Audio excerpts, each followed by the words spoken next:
dasar, dasar menengah dan eh, dasar menengah dan sebentar, sebentar.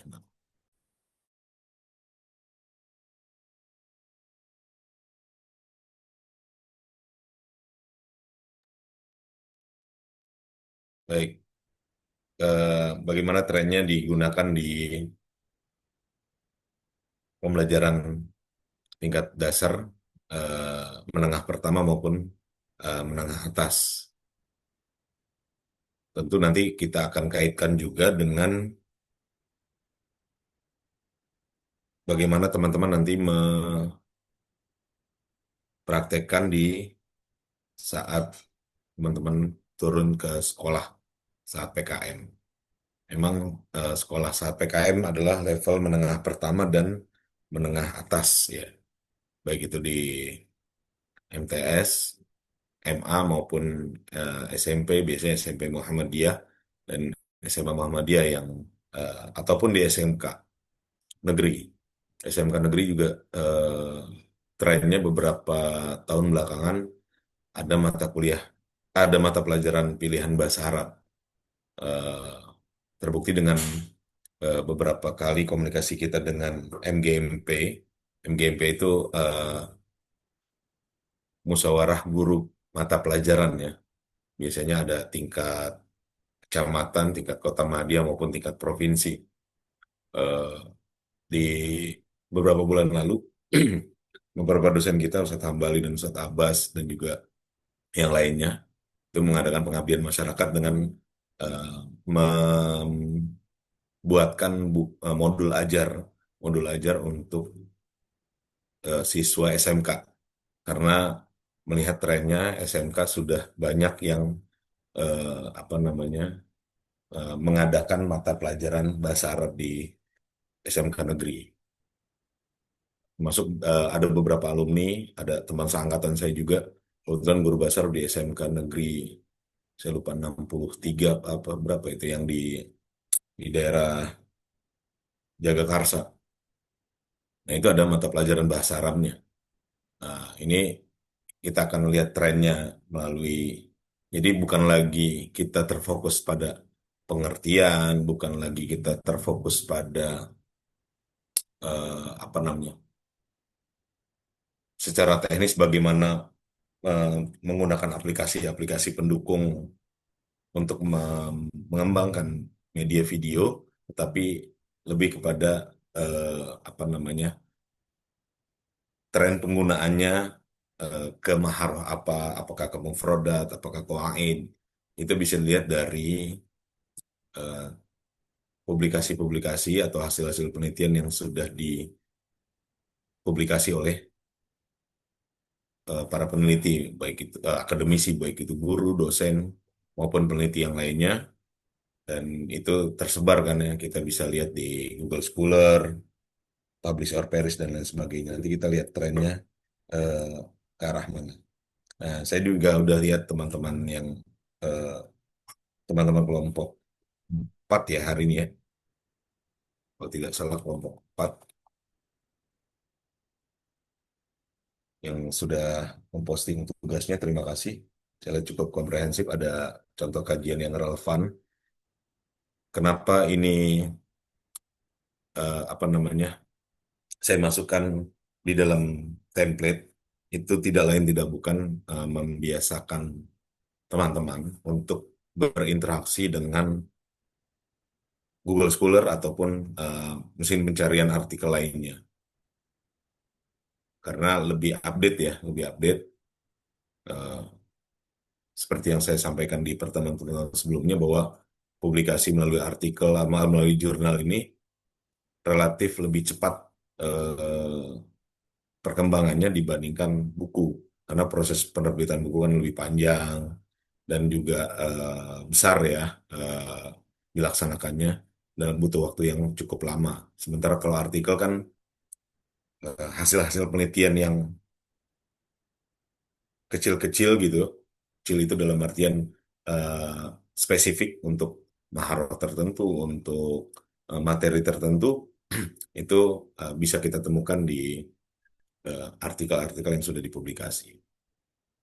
Tujuannya juga membiasakan teman-teman nanti, ini penting untuk teman-teman menyusun latar belakang dan di saat skripsi ya, saat penulisan tugas akhir, ini kita butuh apa namanya di bagian pendahuluan yaitu untuk menjelaskan gap penelitian, gap research gap, sorry. Research gap itu kan kita bisa dapatkan dari hasil membaca kita ya, hasil penelusuran kita, literatur review kita terhadap publikasi-publikasi yang sudah ada sebelumnya, dan kita jelaskan bedanya penelitian yang akan kita lakukan dengan yang sudah orang lain lakukan. Itulah namanya gapnya. Mungkin untuk tingkat lanjutnya nanti di tesis dan disertasi itu ada namanya state of the art atau eh, kebaruan atau novelty. Nah, sementara kalau untuk kakak ini level 6 yaitu jenjang sarjana, itu yang diutamakan baru sampai ke gap research. Bedanya yang kita mau tulis, yang kita mau peneliti dengan yang sudah ada sebelumnya apa? Baik itu dari segi materinya yang berbeda, jenjang pendidikannya, maharoh apa yang diteliti, bahkan mungkin medianya sama-sama media video tetapi aplikasi pendukung yang berbeda, eh, objek penelitiannya yang berbeda, ini akan menghasilkan produk yang juga berbeda. Karena tentu ketika objek penelitiannya, misalkan dari sisi objek penelitian, yang sudah ada sebelumnya adalah misalkan kelas 8, kelas 9, kelas 10, kelas 11 belum ada. Atau sesama kelas 9 tetapi yang satu di eh, apa namanya pendidikan yang berlatar belakang Muhammadiyah dengan yang MTS negeri misalkan. Ini kan tentu konten bahan ajarnya berbeda ketika kita membuatkan ingin mengembangkan sebuah eh, video pembelajaran melalui penelitian kita misalkan gitu ya. Nah itu gapnya kan sudah jelas. Yang sudah ada itu ada seperti apa. eh, nah ketika objek penelitiannya berbeda tentu nanti hasil analisis kebutuhannya juga pasti akan berbeda. Itu itulah latar belakang kenapa di makalah-makalah eh, setiap tema di dalam mata kuliah ini eh, diupayakan, disarankan untuk mencantumkan hasil penelitian yang relevan itu atau ad-dirasat as-sabiqah kalau di dalam skripsi ya, ad-dirasat as-sabiqah, hasil penelitian sebelumnya adalah untuk menjelaskan, untuk membuktikan atau menerangkan gap research gap antara yang sudah dilakukan oleh orang lain dengan yang akan kita lakukan. Seperti itu. Dan itu bukan hanya untuk pengembangan media ya, mungkin pengembangan bahan ajar, pengembangan modul ajar, dan lain sebagainya, eh, maupun penelitian kuantitatif maupun kualitatif, tentu eh, ada research gap dengan yang serupa ya, yang relevan, sorry, yang relevan dengan penelitian yang akan teman-teman lakukan nantinya. Ketika itu kita tentu untuk mendapatkan gap research itu, research gap tentu eh, berawal dari eh, kajian literatur terhadap hasil penelitian yang sudah dipublikasi oleh peneliti lainnya di apa namanya di berbagai jurnal. Bantuannya tadi ya Google Scholar, Publish or Perish dan lain sebagainya untuk kita eh, bangun kerangka literatur reviewnya. Baik, itu mungkin awal pengantar dari saya sebelum kita masuk ke sebelum sama-sama kita simak apa namanya presentasi dari kelompok 4, hasil diskusi kelompok 4. eh, kita simak sama-sama.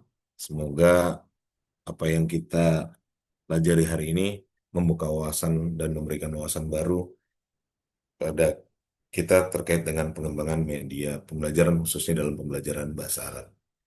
Saya persilakan kelompok satu, kelompok empat untuk memaparkan hasil diskusi kelompok. Silakan.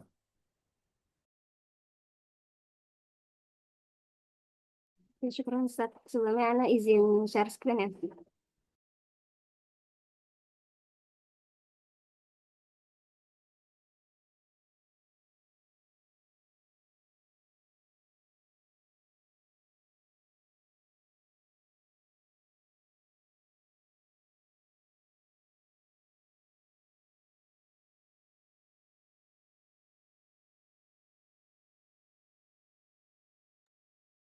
Ya. Assalamualaikum warahmatullahi wabarakatuh. Selamat pagi teman-teman semua dan selamat pagi Pak Ustadz Marzuk selaku dosen pengampu mata kuliah media pengajaran. Sebelumnya kami dari kelompok 4 izin ingin mempresentasikan mengenai pengembangan media video pembelajaran dalam bahasa Arab. Anggota kelompok 4 itu ada Aska Sabita, ada Eva Soraya, lalu ada Jihan, ada Sarifah, dan Ane sendiri yaitu Zahra Montas. Sebelum kita masuk ke pembahasan, eh, sebelum kita masuk pembahasan, kayak kita ngomong sebentar. Jadi pernah nggak sih kayak kalian tuh kayak merasa bosen kalau kalian tuh belajar bahasa Arab itu cuman dari baca buku atau dengerin guru ngomong atau cuman diskusi antar sesama aja gitu, kayak butuh suasana baru gitu. Padahal kan kalau dipikir bahasa Arab ini salah satu bahasa yang kayak istilahnya cukup penting gitu dan salah satu bahasa internasional gitu. Untuk itu salah satu solusi yang bisa kita kembangkan agar pembelajaran itu lebih menarik itu mungkin salah satunya itu dengan penggunaan media video pembelajaran ini di mana di media ini akan menggabungkan media video, media suara, gambar, dan konteks nyata sehingga membuat pembelajaran bahasa Arab itu sedikit lebih menarik dan mudah dipahami sehingga para siswa itu juga nggak terlalu merasa bosan gitu. Nah, pokok pembahasan yang akan dibahas pada presentasi hari ini itu yang pertama ada pengertian video pembelajaran, lalu fungsi video pembelajaran, lalu yang ketiga ada unsur-unsur media video pembelajaran, lalu ada karakteristik dan manfaat video pembelajaran, lalu ada video pembelajaran bahasa Arab, yang mana di sini akan ada tantangan dan kelebihan dan teori media video pembelajaran itu sendiri, lalu juga ada teori pengembangan medianya, dan yang terakhir itu akan ada contoh penelitian relevan. Oke, untuk pengertian video pembelajaran ini akan Ane serahkan kepada rekan Ane kepada Ukti Aska, dipersilahkan. Baik, terima kasih. Ana akan menjelaskan terkait dengan pengertian video pembelajaran.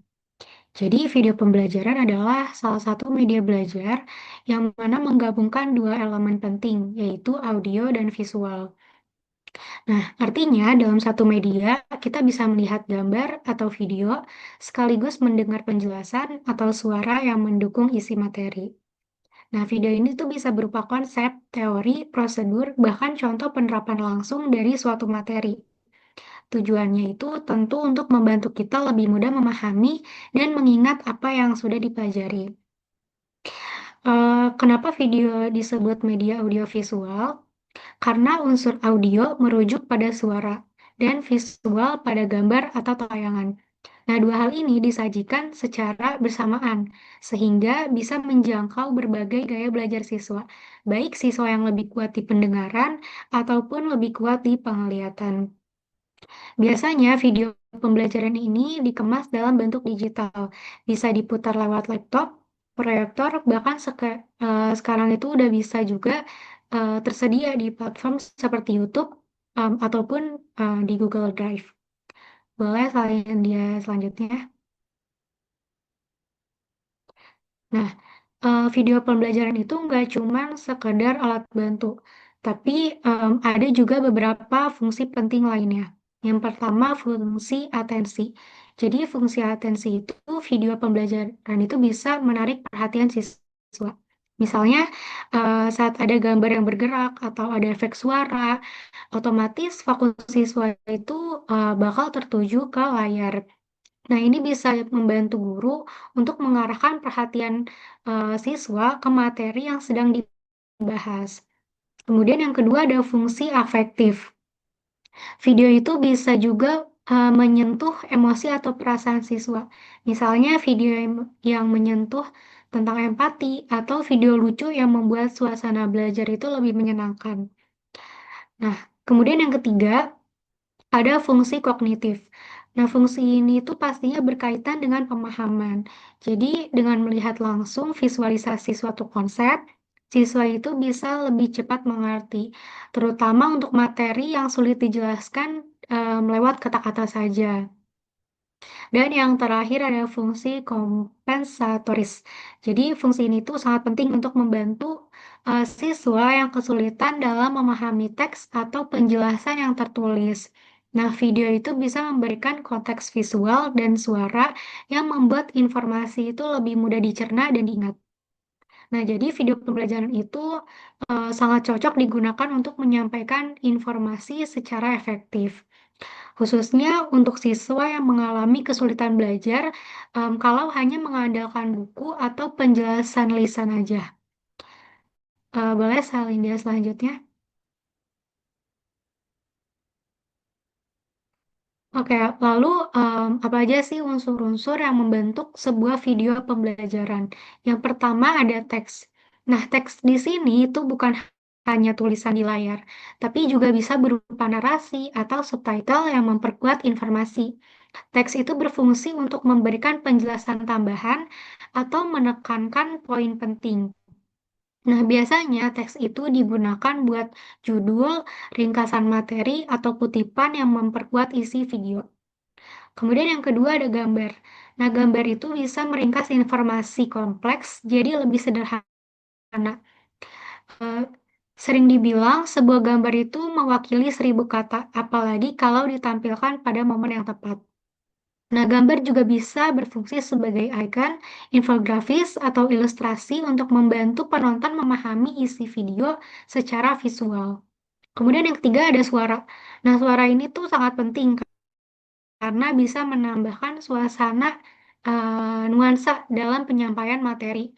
Misalnya suara narator, atau musik layar, atau efek suara.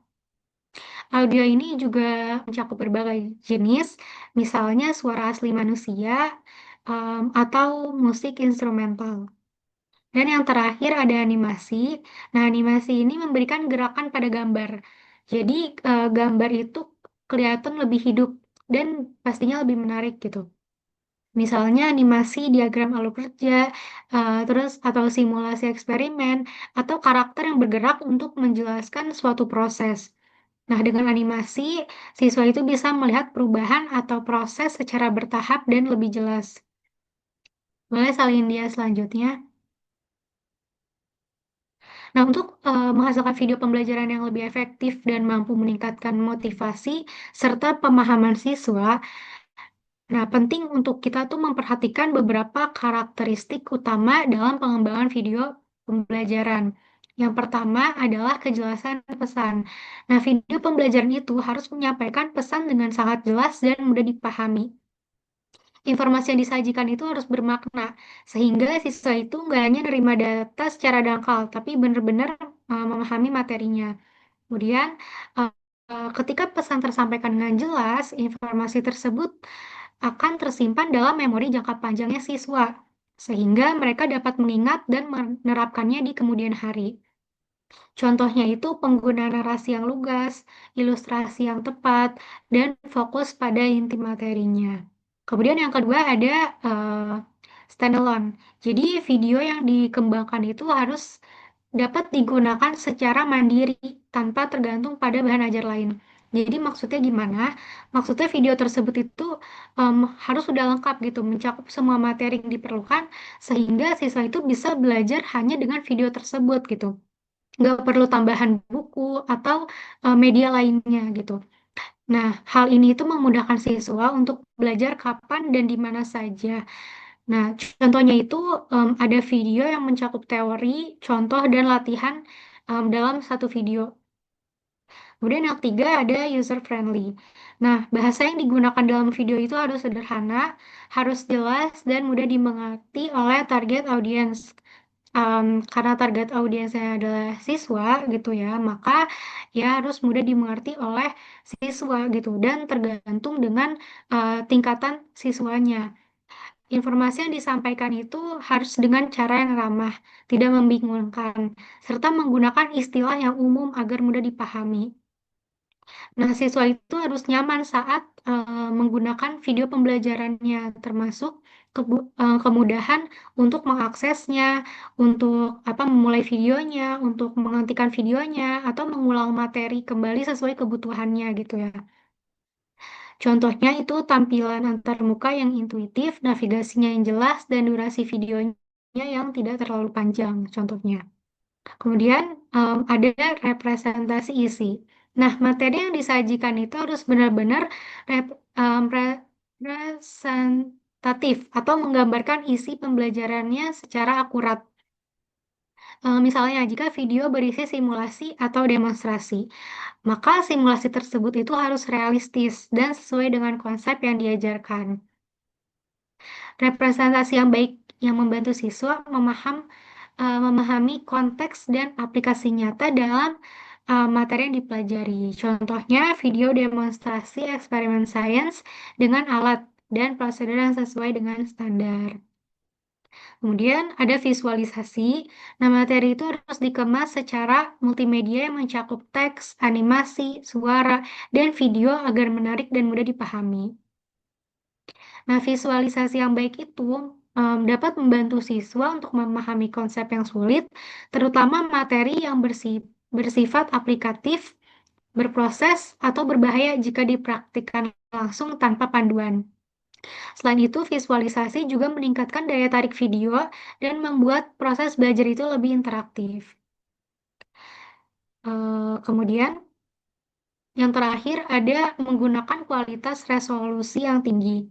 Video pembelajaran harus dibuat dengan grafis beresolusi tinggi menggunakan teknologi rekayasa digital yang terkini. Resolusi yang tinggi memastikan gambar terlihat lebih tajam, jelas, dan mudah dilihat tanpa gangguan visual yang dapat mengurangi konsentrasi. Selain itu, video harus kompatibel dengan berbagai sistem komputer atau perangkat untuk memudahkan akses.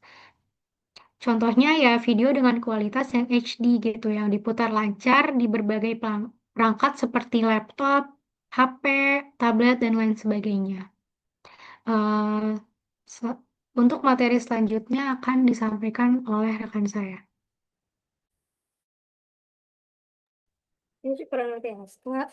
Selanjutnya kita akan masuk ke manfaat video pembelajaran yang akan disampaikan oleh Ukti Sarifah. Kepadanya dipersilahkan. Selanjutnya, manfaat video pembelajaran. Yang pertama, meningkatkan pemahaman materi.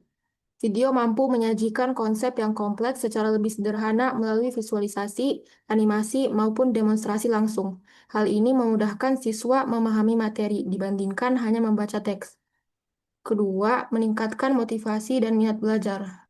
Konten video yang menarik, interaktif, dan relevan dapat menumbuhkan minat serta semangat belajar. Dengan demikian, proses pembelajaran menjadi lebih menyenangkan dan tidak monoton. Ketiga, mengakomodasi beragam gaya belajar. Setiap siswa memiliki kecenderungan gaya belajar yang berbeda. Video dapat mendukung gaya belajar visual, auditori, maupun kinestetik, sehingga membantu siswa menyerap informasi sesuai cara belajar yang paling sesuai bagi mereka. Keempat, memberikan fleksibilitas belajar. Video dapat diakses kapan saja dan di mana saja, sehingga siswa memiliki kebebasan untuk mengulang materi atau belajar sesuai dengan kecepatan mereka sendiri. Hal ini mendukung pembelajaran mandiri. Kelima, memperkaya sumber belajar. Melalui video, siswa dapat memperoleh berbagai perspektif dalam pembelajaran bahasa Arab, misalnya dengan menonton dokumentasi tentang budaya Arab, wawancara dengan penutur asli, atau demonstrasi praktik percakapan sehari-hari. Hal ini memperluas pemahaman mereka tidak hanya pada aspek bahasa, tetapi juga pada konteks sosial dan budaya yang melekat pada bahasa Arab. Keenam, mendorong interaksi dan kolaborasi.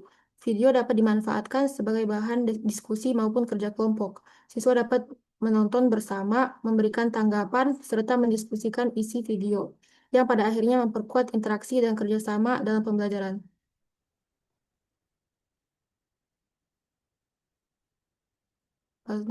Next slide. Selanjutnya, video pembelajaran bahasa Arab. Video pembelajaran dalam konteks bahasa Arab, video terbukti mampu meningkatkan motivasi dan keterlibatan siswa, membuat pembelajaran lebih menarik, serta membantu memahami tata bahasa yang rumit. Selain itu, video yang menampilkan penutur asli juga sangat bermanfaat dalam melatih pelafalan, intonasi, dan nuansa budaya. Kelebihan lain dari video adalah sifatnya fleksibel. Siswa bisa mengakses ulang materi kapan saja, menyesuaikan dengan tempo dan gaya belajar masing-masing, serta menikmati unsur interaktif, misalnya melalui kuis atau gamifikasi sederhana yang menambah semangat belajar. Namun tentu ada tantangan, hambatan utamanya terletak pada keterbatasan teknologi dan akses internet, terutama di daerah yang belum mendukung infrastruktur digital. Selain itu, kualitas konten video sangat menentukan. Tidak semua video sesuai dengan tujuan pembelajaran, sehingga guru seringkali harus membuat sendiri yang memerlukan keterampilan teknis dan waktu tambahan. Bahkan jika gamifikasi terlalu berlebihan, fokus siswa justru bisa teralihkan dari materi inti. Secara teori, efektivitas video dapat dijelaskan dengan Cognitive Theory of Multimedia Learning yang menekankan pentingnya kombinasi visual, audio, dan teks. Hal ini mendukung pembelajaran yang berpusat pada siswa, karena mahasiswa bisa belajar lebih mandiri, berulang, dan dalam konteks yang autentik. Dapat disimpulkan bahwa video bukan hanya sekadar media tambahan, tetapi juga bisa menjadi strategi utama dalam meningkatkan motivasi, pemahaman, dan keterampilan bahasa Arab di era digital saat ini. Boleh next slide. Selanjutnya, teori pengembangan media pembelajaran. Eh, secara umum, model penelitian, secara umum media pembelajaran adalah sebuah teori pengembangan media pembelajaran adalah sebuah kerangka konseptual yang berfungsi sebagai pedoman dalam merancang dan mengembangkan produk termasuk video pembelajaran. Model ini tidak hanya bersifat teknis, tetapi juga menjadi arah berpikir agar proses pengembangan berjalan sistematis dan terarah. Ada beberapa model yang banyak digunakan. Pertama, model Dick and Carey. Model ini sangat sistematis, terdiri dari 10 langkah yang saling berkaitan, sehingga cocok untuk pengembangan produk yang membutuhkan prosedur detail. Kedua, model CAMP. Model ini berbentuk siklus, sehingga bisa dimulai dari tahap mana saja dan memungkinkan revisi berkelanjutan. Model ini lebih fleksibel dibanding Dick and Carey. Ketiga, model Borg and Gall. Model ini menekankan pada uji coba yang berulang, mulai dari skala kecil, revisi, lalu uji coba lebih luas sampai diseminasi. Dengan demikian, kualitas produk bisa ditingkatkan sebelum benar-benar digunakan secara luas. Next slide. Slide selanjutnya.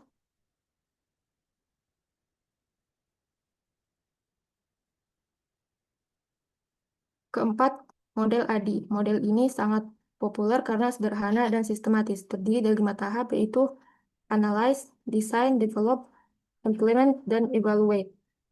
Kelima, model 4D yang dikembangkan meliputi Define, Design, Develop, dan Disseminate. Keunggulannya adalah adanya validasi ahli dan uji coba terbatas sebelum produk disebarluaskan. Keenam, model Assure. Model ini fokus pada penggunaan media dan teknologi dalam pembelajaran. Tahapannya mulai dari analisis kebutuhan, penentuan tujuan, pemilihan metode dan media, penggunaan, uji coba, hingga evaluasi dan revisi. Setiap model memiliki karakteristik dan keunggulan masing-masing. Pemilihan model sangat bergantung pada tujuan penelitian, karakteristik peserta didik, dan jenis produk yang dikembangkan. Dengan demikian, model pengembangan media pembelajaran memberikan kerangka yang jelas agar media pembelajaran yang dihasilkan efektif, efisien, dan sesuai dengan kebutuhan.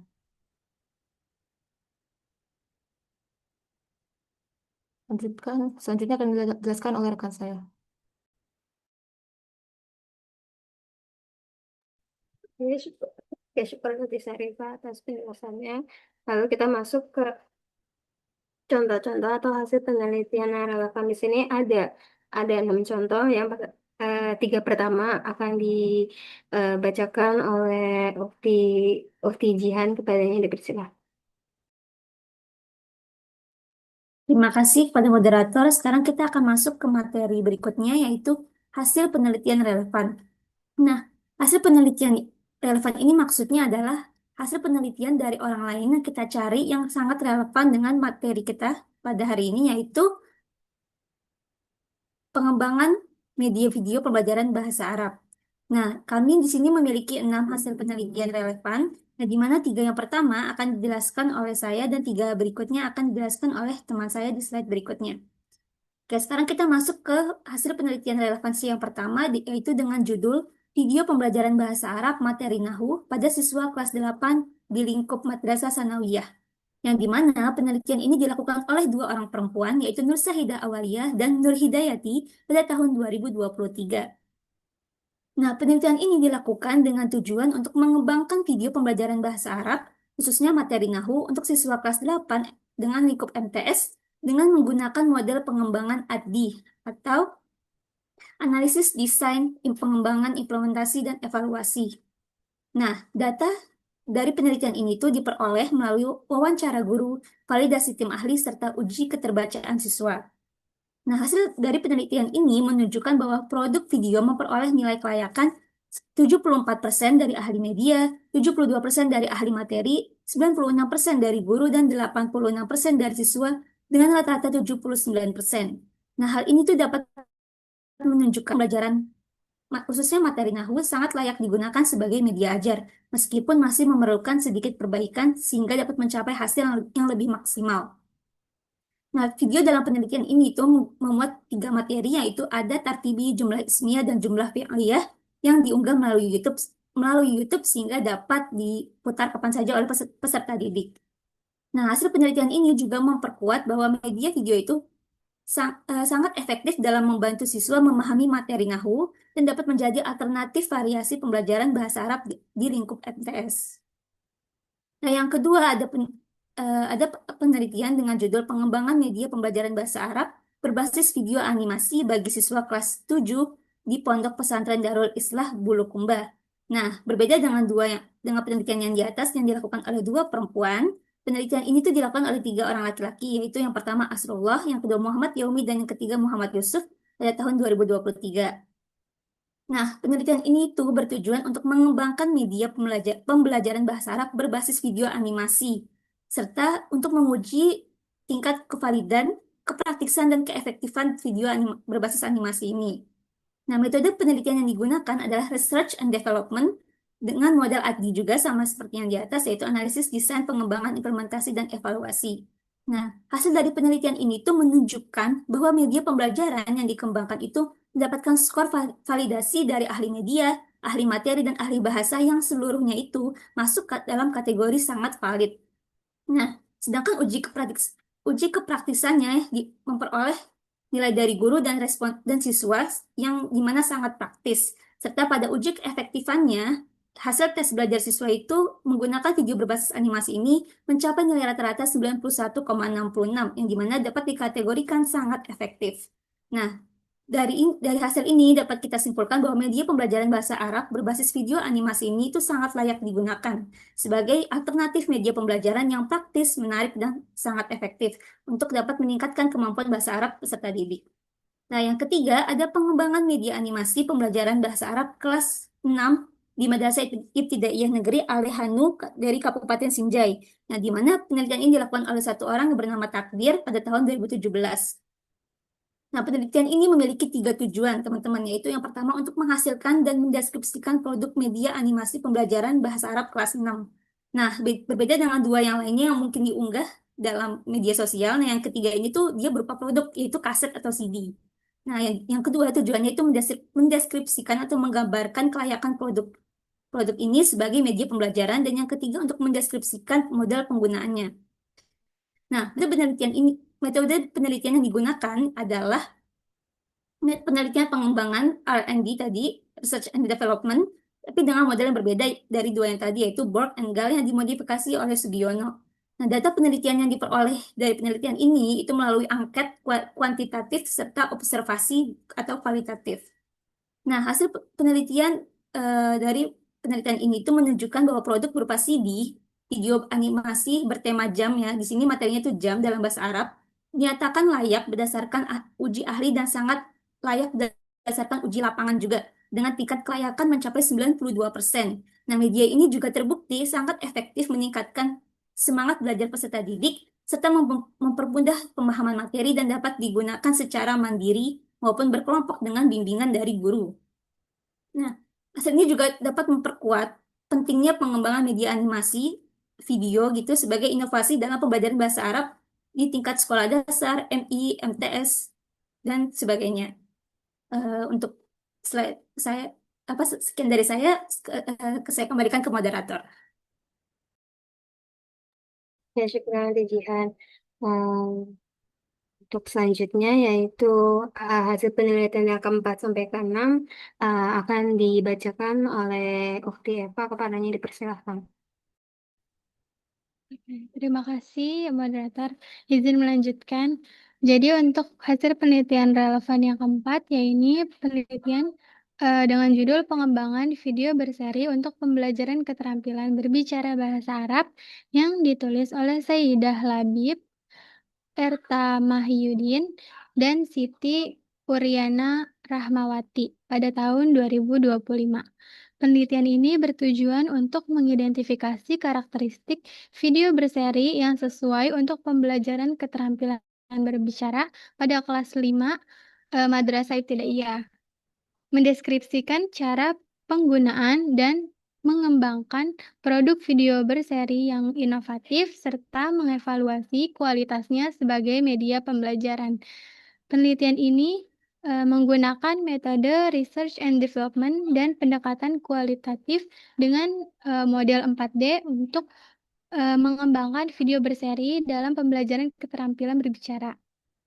Model ini diterapkan untuk mengidentifikasi permasalahan pembelajaran, merancang konsep produk, mengembangkan media pembelajaran berupa video berseri, serta menyebarluaskan produk melalui platform YouTube agar siswa mudah mengaksesnya. Terus biasanya di sekolah biasa, pembelajaran Maharoh Kalam itu masih didominasi dengan metode membaca dan juga menghafal, sehingga proses pembelajaran menjadi kurang menarik dan interaktif. Akibatnya, siswa menjadi kurang terlatih untuk berbicara secara lisan, dan juga mereka bisa menjadi gugup dalam pengucapan dan juga pelafalannya. Nah, di tengah permasalahan tersebut, pengembangan media pembelajaran yang inovatif dan efektif, penggunaan media pembelajaran melalui video ini sangat berpengaruh terhadap hasil pembelajaran siswa. Maka dari itu, media pembelajaran berbasis video dapat membantu siswa dalam memahami pengucapan, makhraj, dan konteks komunikasi secara lebih menarik dan tidak monoton. Terbukti dengan hasil penelitian yang menunjukkan bahwa hasil pembelajaran siswa meningkat secara signifikan. Dilihat juga dari skor rata-rata yaitu 91%, yaitu di mana kategori itu tergolong sangat baik. Selanjutnya yang kelima yaitu penelitian yang berjudul pengembangan video animasi interaktif untuk pembelajaran keterampilan menulis di Sekolah 11 Madrasah Aliyah Pembangunan Jakarta yang ditulis oleh Muhammad Naim Zuhaili, Zainal Muttaqin, dan Fatima El Zahra pada tahun 2025. Penelitian kali ini bertujuan untuk mengembangkan video animasi interaktif sebagai media pembelajaran keterampilan menulis bahasa Arab. Untuk penelitian kali ini menggunakan metode yang sama, yaitu metode Research and Development dengan model pengembangan TSRG. Salah satu permasalahan utama yang teridentifikasi adalah rendahnya frekuensi latihan menulis siswa. Banyak siswa yang terlalu bergantung pada perangkat seperti tablet tanpa disertai dengan latihan menulis yang terstruktur, sehingga menjadi dampak buruk, yaitu memberikan dampak lemahnya kemampuan mereka dalam menuangkan gagasan dalam bentuk tulisan. Nah, dengan adanya media video animasi interaktif ini bisa menjadi salah satu solusi potensial yang dapat menjawab kebutuhan tersebut. Video animasi memiliki keunggulan dalam penyajian informasi secara visual dan dinamis yang dapat membangun pengalaman belajar yang lebih menarik dan juga tidak monoton. Penelitian sebelumnya menunjukkan bahwa penggunaan media animasi dapat meningkatkan hasil belajar keterampilan menulis yang secara signifikan, sebagaimana terlihat pada peningkatan pembelajaran siswa dalam kelas. Siswa juga menunjukkan minat yang tinggi terhadap penggunaan media video animasi interaktif. Lebih dari 80% menyatakan ketertarikan dan juga kesenangan belajar menggunakan media tersebut. Dalam media ini juga terlihat bahwa fitur-fitur dalam video animasi interaktif mampu mendukung pemahaman dan juga latihan nulis secara efektif.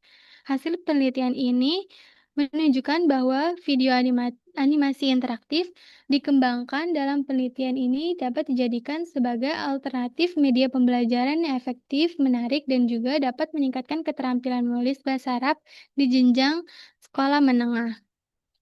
Yang terakhir ini penelitian yang berjudul Pengaruh Penggunaan Media Video Lagu Bahasa Arab dalam Pembelajaran Mufrodat. Untuk tujuannya yaitu untuk mengetahui pengaruh penggunaan media video lagu bahasa Arab dalam pembelajaran mufrodat di Madrasah Aliyah Negeri 1 Payakumbuh, Sumatera Barat.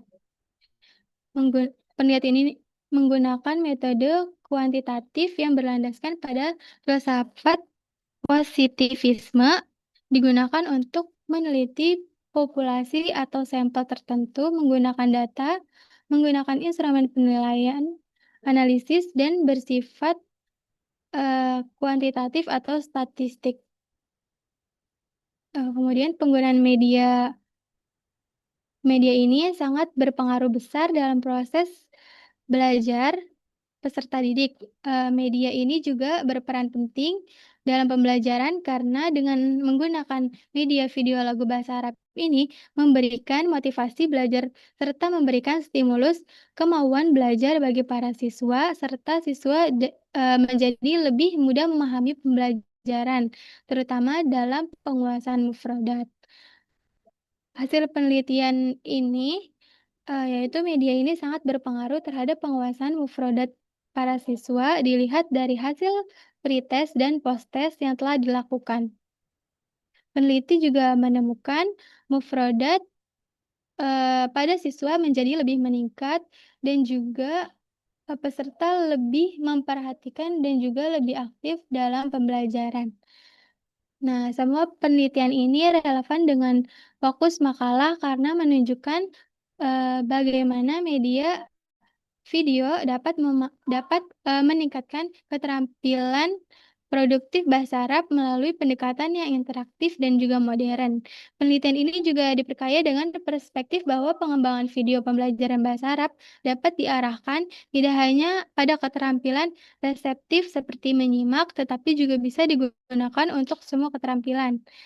Tapi selain media pembelajaran yang menarik, kita sebagai tenaga pendidik juga harus pandai dalam memilih dan menggunakan media pembelajaran dengan baik. Karena guru tidak cukup hanya memiliki pengetahuan tentang media saja, tetapi juga harus memiliki keterampilan untuk memilih dan juga menggunakan media tersebut dengan baik. Hal ini sangat penting diperhatikan karena setiap peserta didik memiliki gaya belajar, motivasi, bakat, dan juga minat yang berbeda-beda. Sekian dari saya, dikembalikan ke moderator. Oke, syukur ya Pak atas pemaparannya. Selanjutnya kita masuk ke masuk kesimpulan. Sebelumnya Ana izin membacakan kesimpulan atas presentasi yang sudah dipaparkan oleh rekan-rekan Ana. Yang pertama ada video pembelajaran itu efektif meningkatkan kualitas pembelajaran bahasa Arab karena pada media ini akan menyajikan audio, visual, teks, dan animasi secara terpadu. Lalu yang kedua ada mendukung peningkatan keterampilan istima, yaitu menyimak, kalam, yaitu berbicara, kiroah, yaitu membaca, yang kita bayar atau menulis secara komunikatif dan kontekstual. Lalu yang ketiga ada pengembangan video itu harus mengikuti model yang sistematis seperti model dari EDI, 4D, atau Boards Angle, dan lain-lainnya. Lalu yang selanjutnya ada eh, pengembangan media video harus didukung teori-teori seperti teori konstruktivisme, dual coding, dan multimedia learning. Lalu penelitian beberapa penelitian sudah dijelaskan oleh rekan-rekan Ane membuktikan media video berdampak positif secara atensi, kognitif, afektif, dan psikomotorik maupun kompensatoris.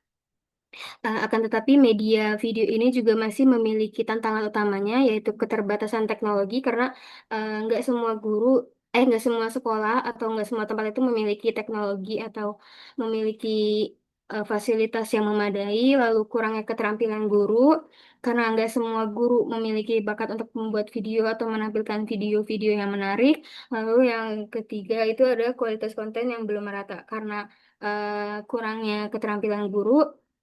Jadi kualitas konten yang ditampilkan juga masih belum merata antar guru yang lain.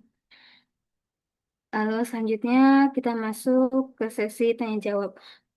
Bagi teman-teman yang ingin bertanya, silakan gunakan fitur raise hand ya untuk bertanya.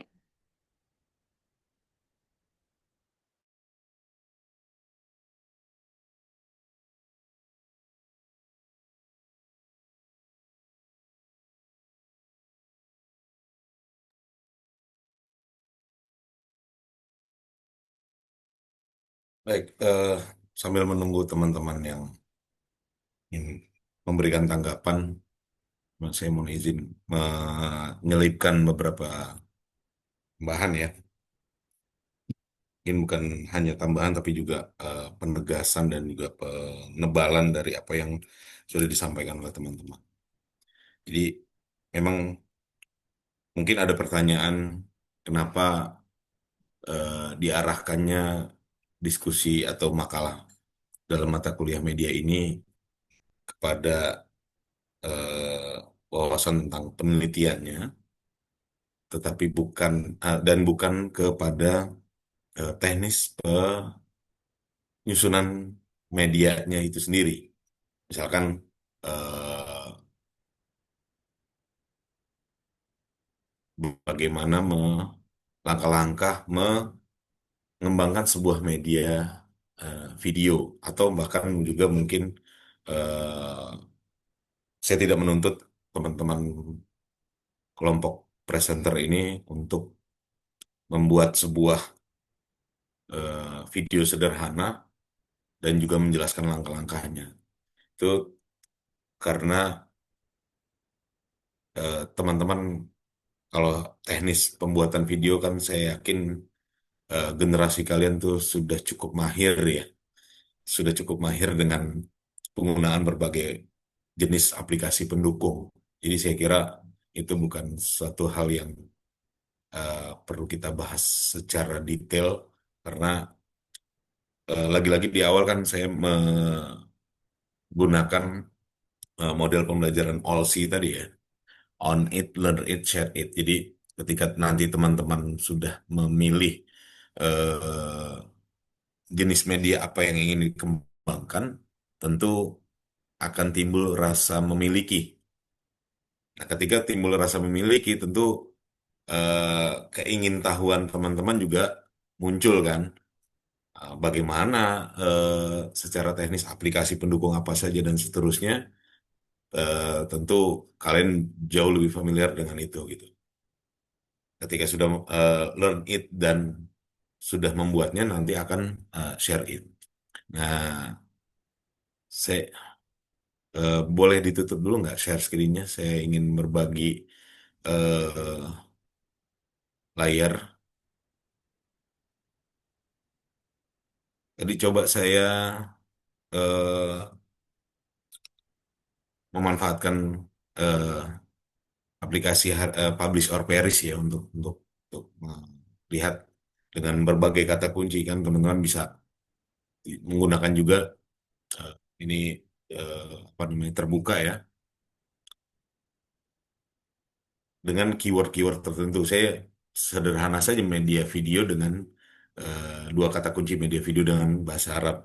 Nah, itu kita bisa batasi tahunnya 2015 dan sampai 2025 lah katakanlah itu 10 tahun ya, 10 tahun.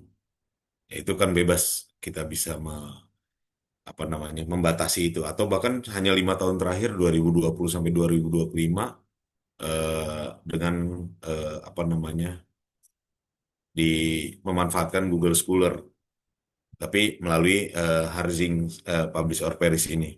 Ini ada beberapa apa namanya ini maksimum resultnya saya batasi 200. Ini kita bisa short berdasarkan tahun. Kalau ini kemungkinan berdasarkan tahun. Ini berdasarkan sitasi, artinya sitasi itu berdasarkan kutipan ya. Berapa kali eh, artikel tersebut atau publikasi tersebut disitasi atau dikutip orang-orang lain. Biasanya semakin tinggi sitasinya berarti tulisannya semakin apa namanya menarik gitu. Karena kan bisa jadi ada tulisan yang mungkin kurang menarik atau bahkan pembahasannya agak dangkal dan lain sebagainya itu kadang-kadang kurang kurang disitasi oleh eh, orang lain gitu. Walaupun banyak faktor ya untuk menentukan sebuah artikel itu disitasi oleh orang lain. Karena bisa jadi eh, apa namanya diarahkan oleh si dosen tertentu untuk mensitasi tulisan dosen tersebut ketika si mahasiswa ingin akan mempublikasinya. Saya bergeser ke salah satu publikasi di sini. Saya ingin mengajak di ternyata di UIN Maulana Malik Ibrahim tugas mata kuliahnya sudah sudah artikel ya gitu. Bukan hanya tugas akhir, tugas mata kuliahnya karena terlihat di bagian knowledge ini ada berarti ini kan pengampu mata kuliah teknologi dan media PBA eh, kemungkinan besar ini tugas mata kuliah. Ya. Nah, kita lihat balik ke judulnya. Jadi ini pemanfaatan sosial media sebagai platform ya, pembelajaran bahasa Arab bagi Gen Z.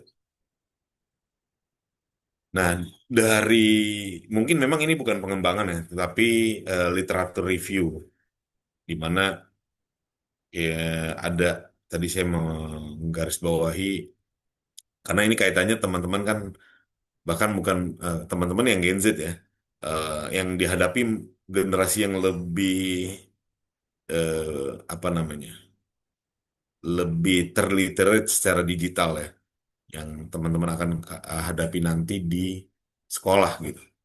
Ini saya mau mengajak lebih ke jauh ke depan karena yang akan teman-teman hadapi bukan lagi generasi Gen Z lagi bahkan sudah lebih digital literasi ya. Tadi yang saya garis bawahi. Ada simpulan-simpulan yang mungkin nanti teman-teman bisa kutip ya. Ketika kita melihat sebuah artikel, ketika kita ingin merujuk pada hasil penelitiannya, tentu kita tidak perlu baca satu artikel penuh. Kita fokus pada abstrak atau simpulan. Nah, ketika ingin melihat pembahasannya lebih dalam baru. Tapi ketika kita hanya butuh hasil hasil dan simpulannya saja, kita bisa kita bisa langsung merujuk kepada abstrak, pada conclusion atau simpulan. Atau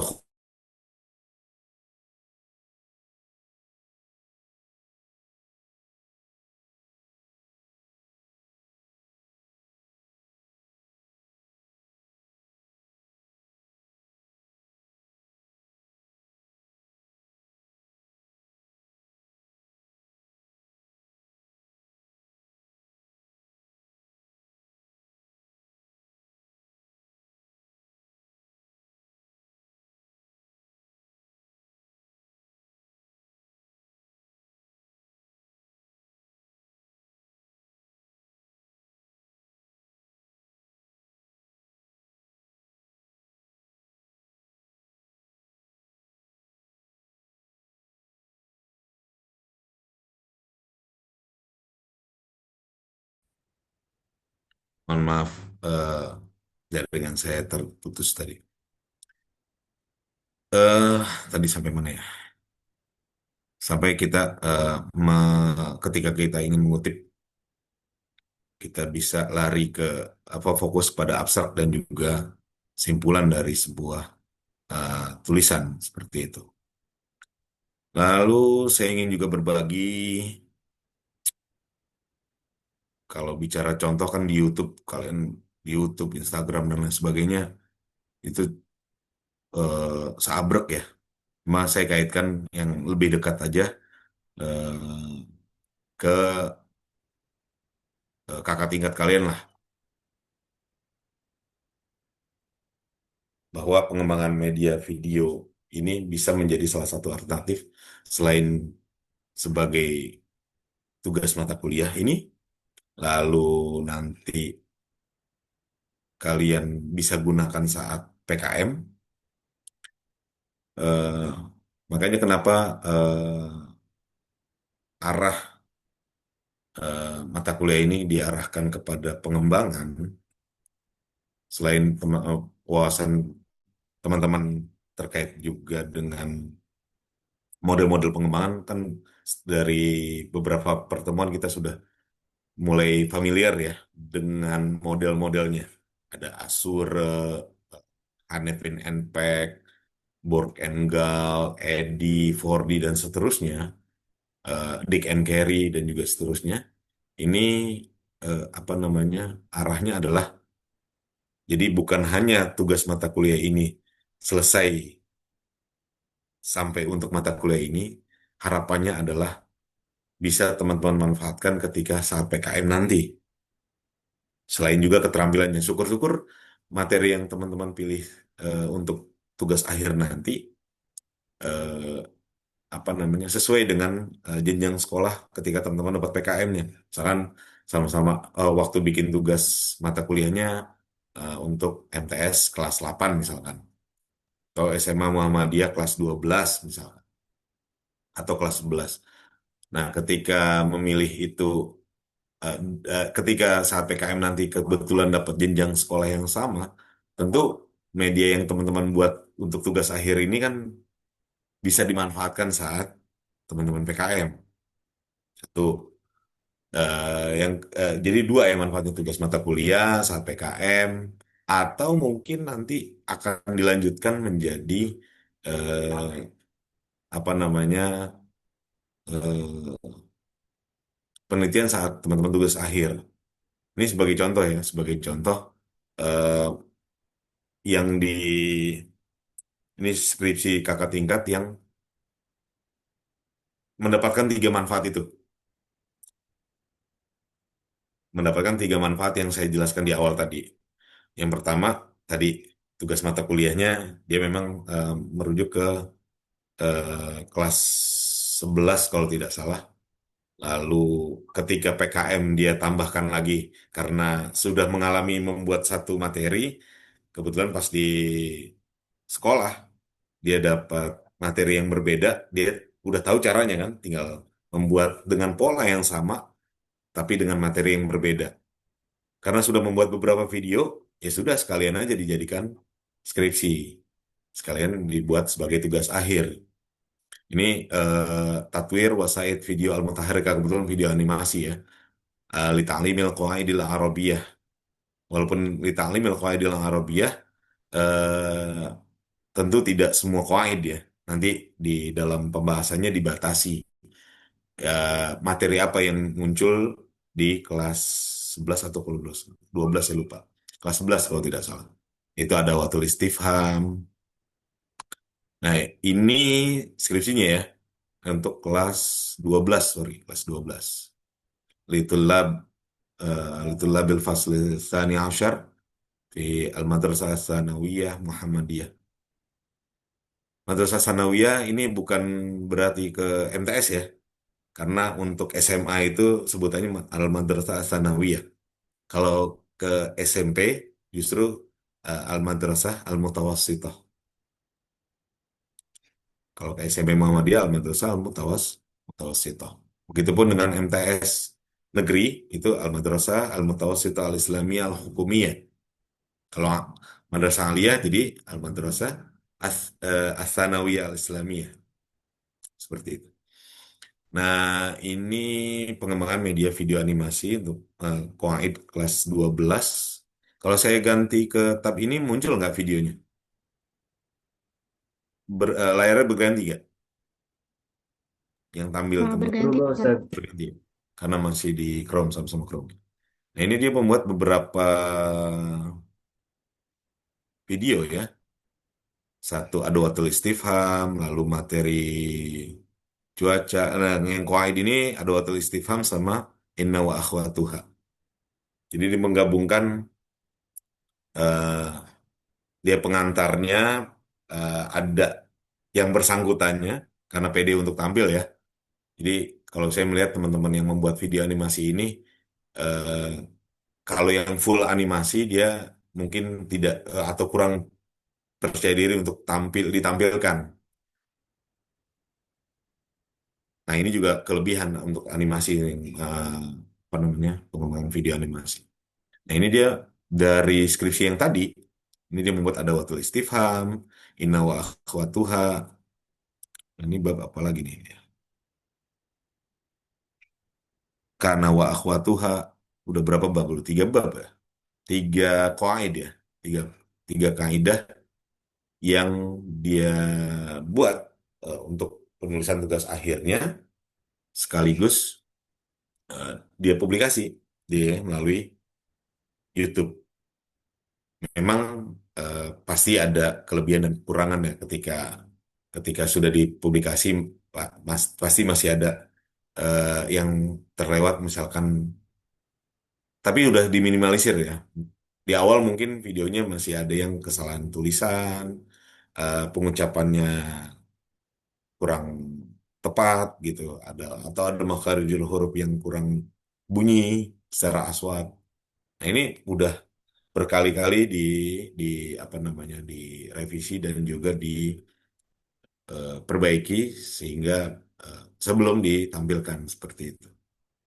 Nah, tambahannya lagi ya tentu ini jariah ya, jariah buat sekolahnya karena kabarnya sampai sekarang di SMA Muhammadiyah 12 gurunya guru pengajar mata pelajaran bahasa Arab di sekolah tersebut masih sesekali menggunakan video-video yang dibuatkan oleh yang bersangkutan. Ini kan jari ya.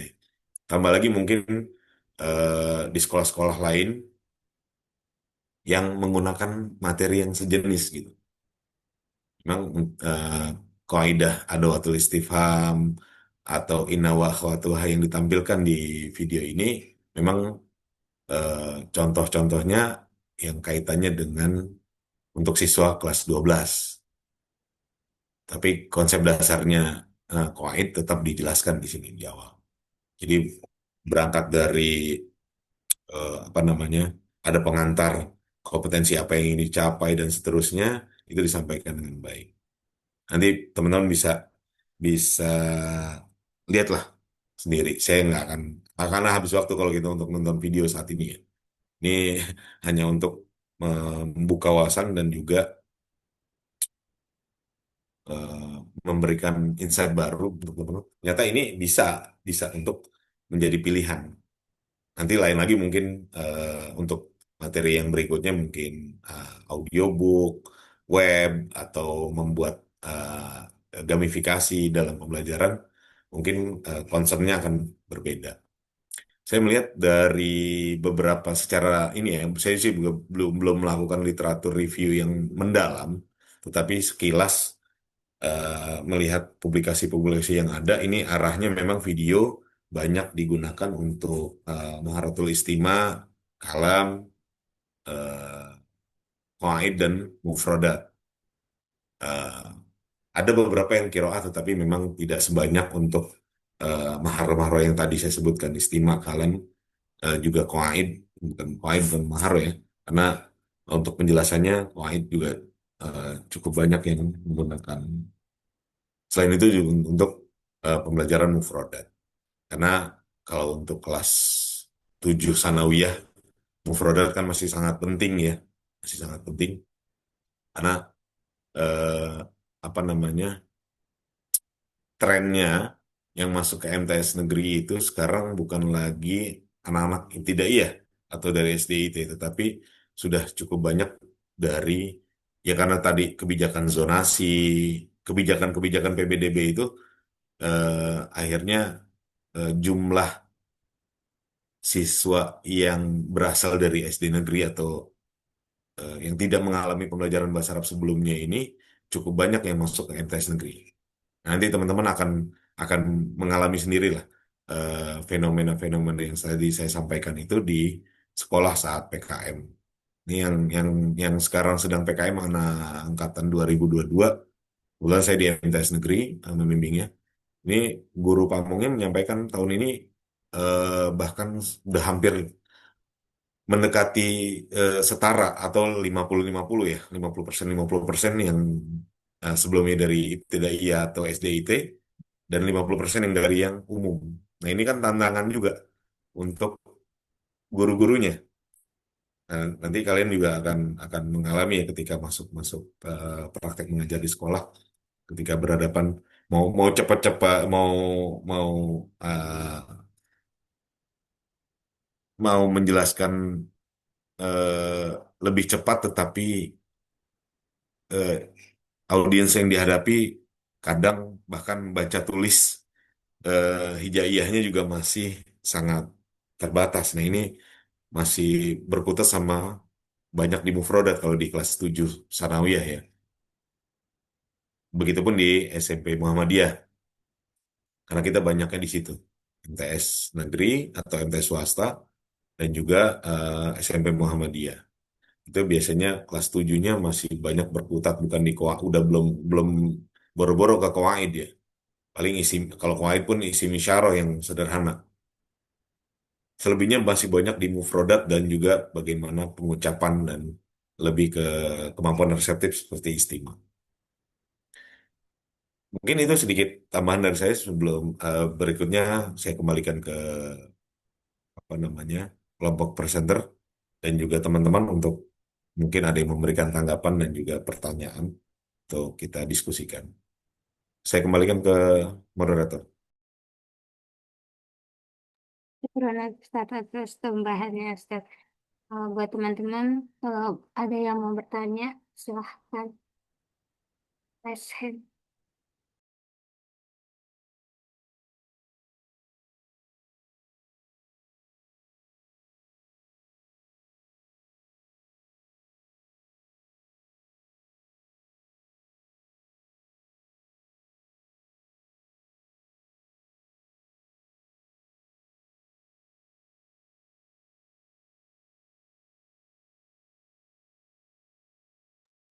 Ya, here is me. Silakan Ahi.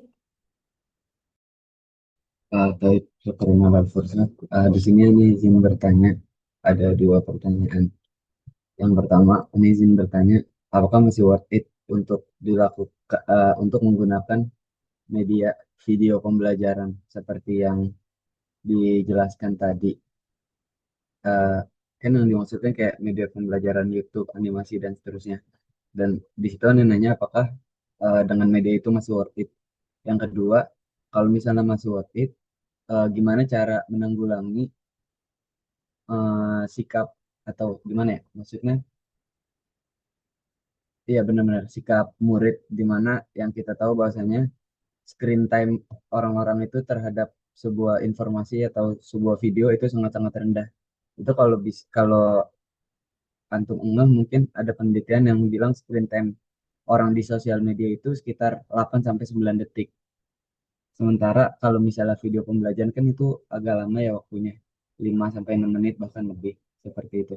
Gimana cara menanggulanginya? Misalnya video pembelajaran itu masih worth it untuk digunakan untuk belajar.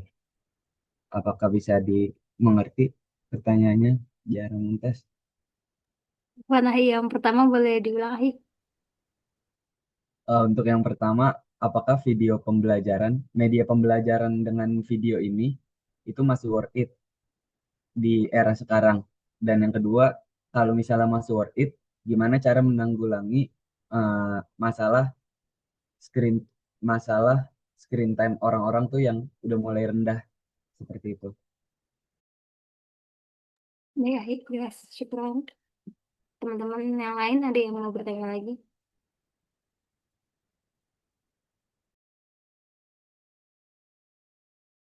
Ya, Akhil Lutfi, silahkan. Terima kasih ya. Ana punya pertanyaan tadi mengenai video pembelajaran. Apakah metode yang digunakan itu tuh video pembelajarannya itu berbasis interaktif atau cuman sekedar video pembelajaran gitu kayak oh ini bab pertama, bab kedua, bab ketiga kayak gitu. Afwan. Jadi lebih bagus yang mana itu yang konsepnya interaktif gitu, yang mengajak yang penontonnya juga berinteraksi gitu dengan videonya atau cuman berbasis kayak ini ada bab satu menjelaskan ini, bab kedua menjelaskan ini. Bagaimana gitu? Syukron. Oke, syukran Ahi atas pertanyaannya. Teman-teman lain apa ada yang mau bertanya lagi? Teh Alia, silahkan.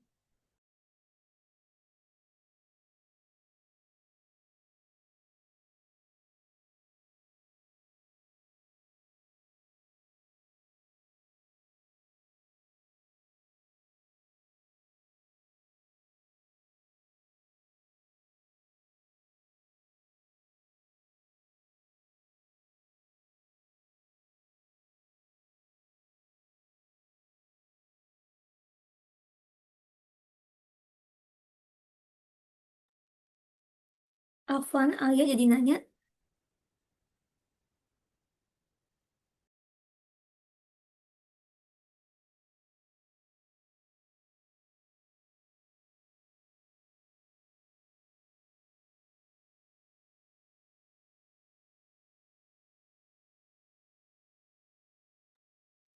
Aku nanti Alia jadi nanya atau enggak?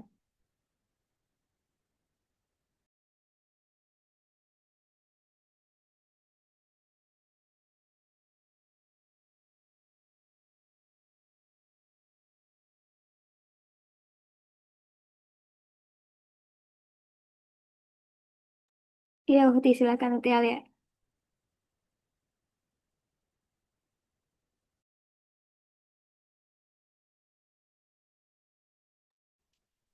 Oke, terima kasih atas kesempatannya. Eh, jadi saya ingin bahwa kan kita sama-sama tahu dan pasti sering sering termasuk yang sering mengonsumsi banyak video pembelajaran gitu ya. Nah kan kita temui juga bahwa banyak video pembelajaran kayak misal dari kayak YouTube gitu, terus ada juga yang dia menjelaskan PPT terus nanti direkam dan di up di YouTube gitu, ada atau juga ada video-video interaktif gitu. Nah, mau tanya menurut kelompok kalian, kalau dalam pembuatan video, media video pembelajaran tersebut, itu yang paling efektif tuh seperti apa? Kayak mungkin dalam isi materinya atau juga mungkin hanya cocok dalam beberapa maharoh gitu dalam pembelajaran bahasa Arab misal, atau juga dalam penyampaian video yang seharusnya bentuk video pembelajaran yang paling efektif atau paling serak dan pantas tuh seperti apa? Apakah sudah jelas?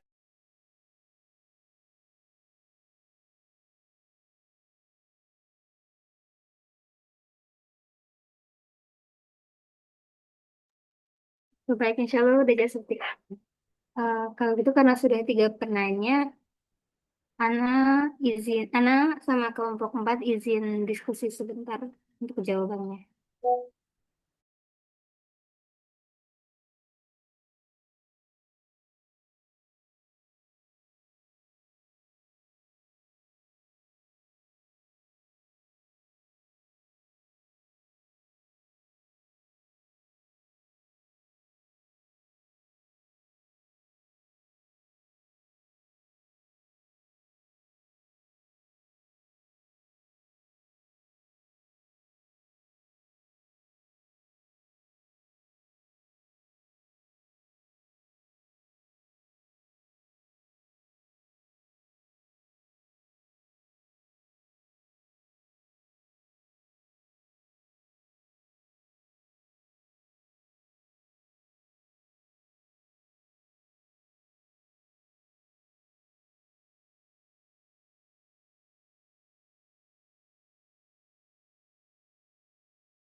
Bagaimana kelompok penyaji? Ada yang sudah bisa ditanggapi dari ketiga pertanyaan?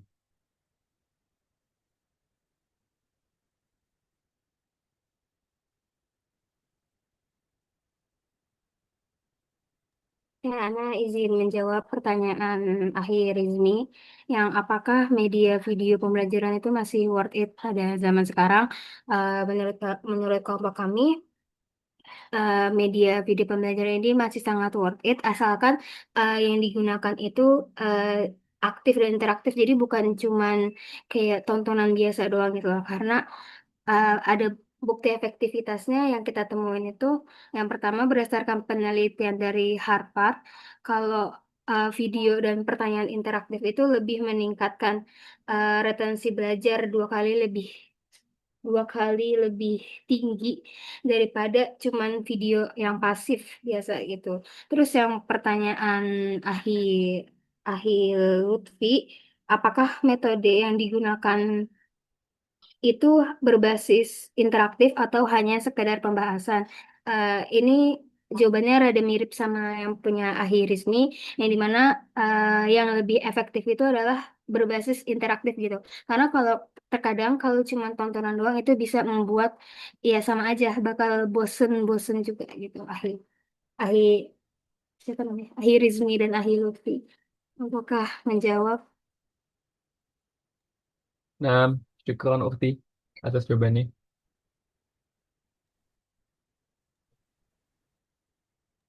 Syukuran atas jawabannya. Ya, sebelum ke pertanyaan selanjutnya, izin saya nimbrung ya. Saya tertarik dengan screen time tadi ya. Memang ini eh, sebuah fenomena yang harus kita sikapi juga tentu ya. Eh, Screen time orang itu menurun atau eh, sudah lebih singkat gitu, sudah lebih singkat. Ya tentu eh, saya ada kemarin mana handphonenya lagi dicas. Eh ada ya mirip lah dengan Rizmi ada apa akun-akun konten kreator tetapi dia fokus sama eh, pembelajaran bahasa Arab yang sifatnya singkat-singkat ya. Memang memang yang panjang seperti video di YouTube itu minimal 6 menit, 7 menit dan bahkan mungkin ada yang lebih dari itu, eh, saya kira tetap masih worth it. Tetapi untuk menyikapi screen time orang, apalagi yang IG, TikTok dan lain sebagainya, mungkin kita bisa lebih dipangkas ya. Artinya tidak tidak perlu mencakup secara keseluruhan atau bahkan tidak luas.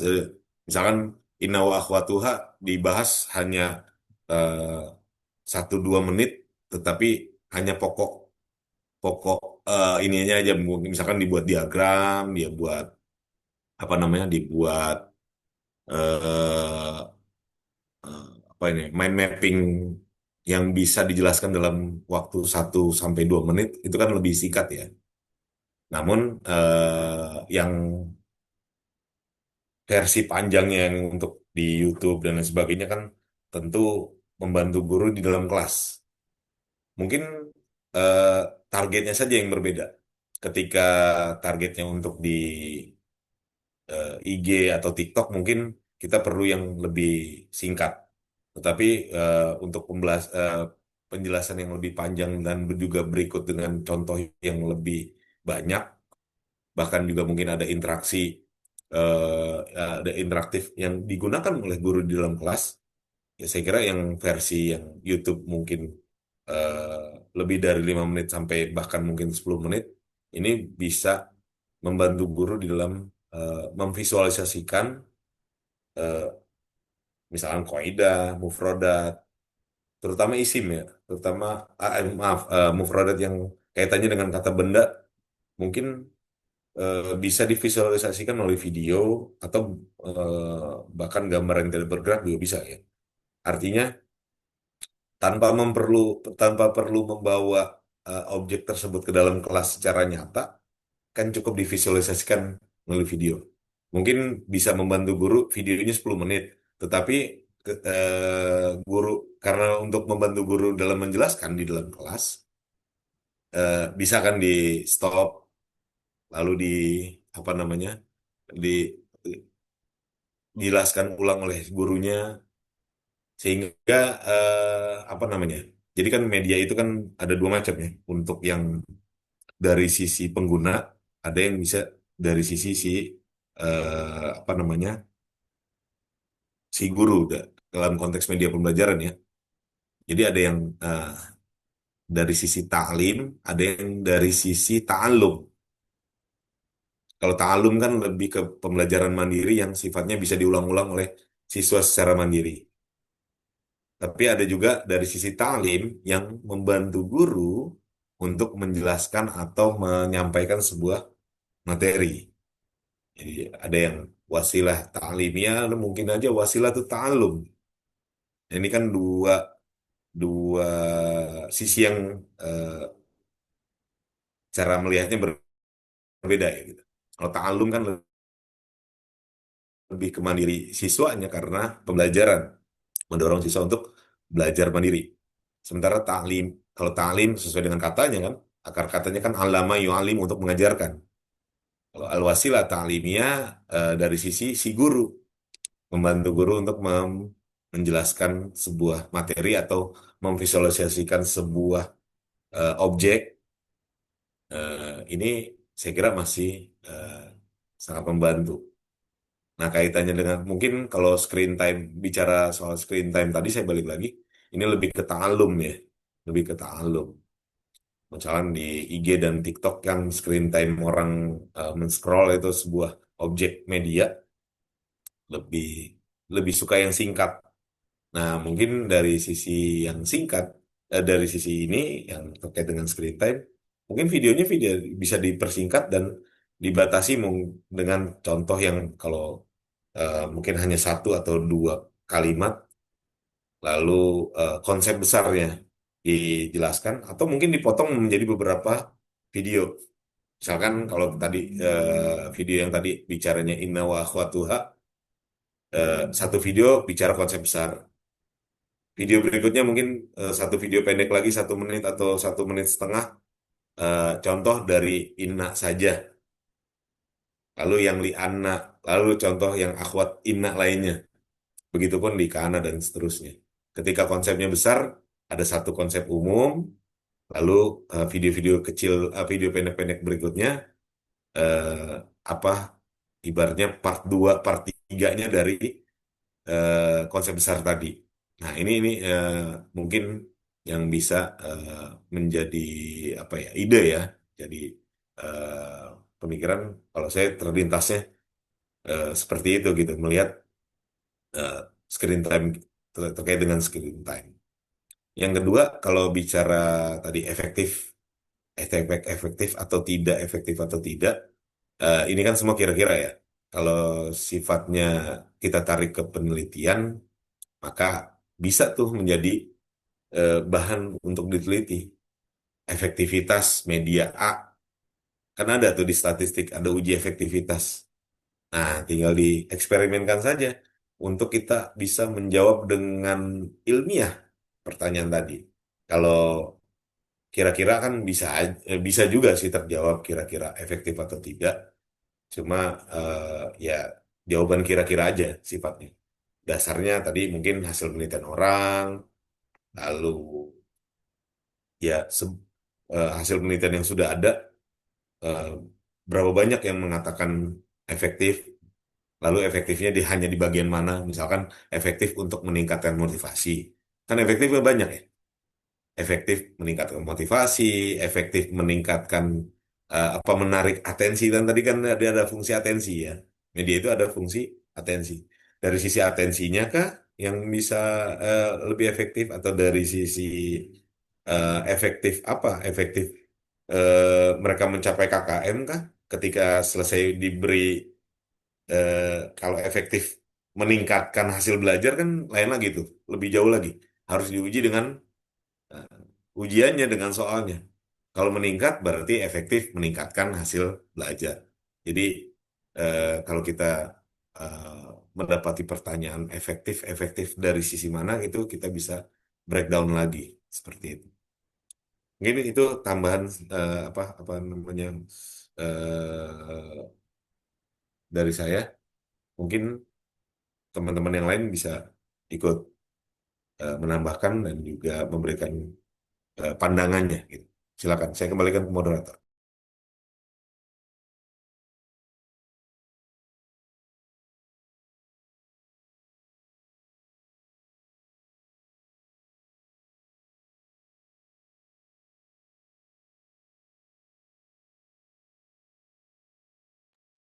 Silakan kelompok penyaji.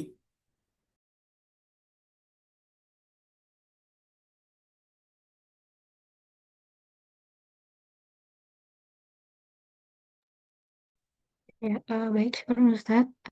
Selanjutnya kami akan menjawab untuk pertanyaan dari Ukti Alia.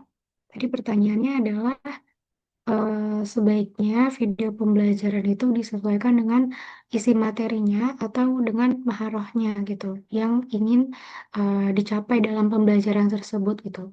Nah, menurut dari diskusi kami, kedua hal itu sama-sama penting gitu. Jadi gak bisa, bukan salah satunya aja. Dan kedua hal ini juga saling melengkapi.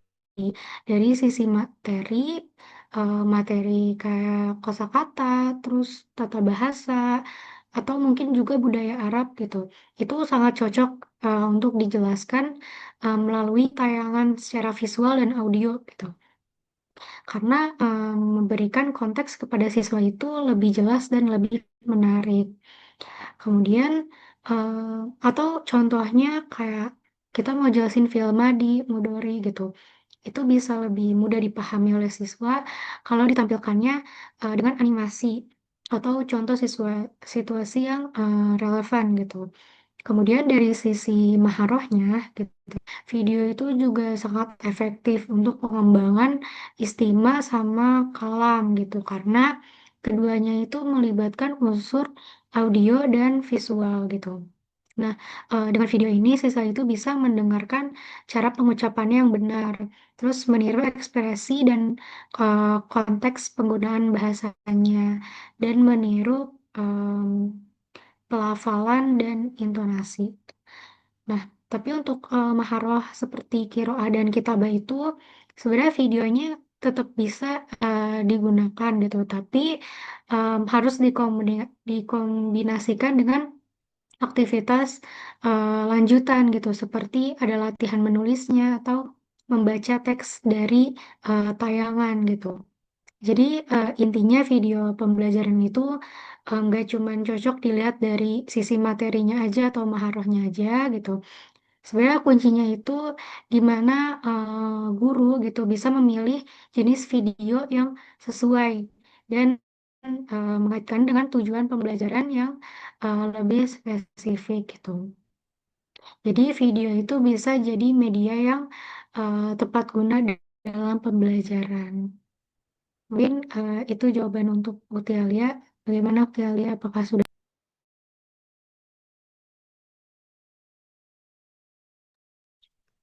Oke, berarti efektif atau tidaknya tergantung dari eh, bagaimana guru itu memilih media dan juga penyampaian untuk semua materi dan semua maharoh yang diajarkan.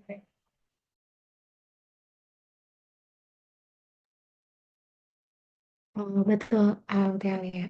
Baik, mungkin karena waktunya juga sudah mau habis, jadi kami kembalikan ke moderator.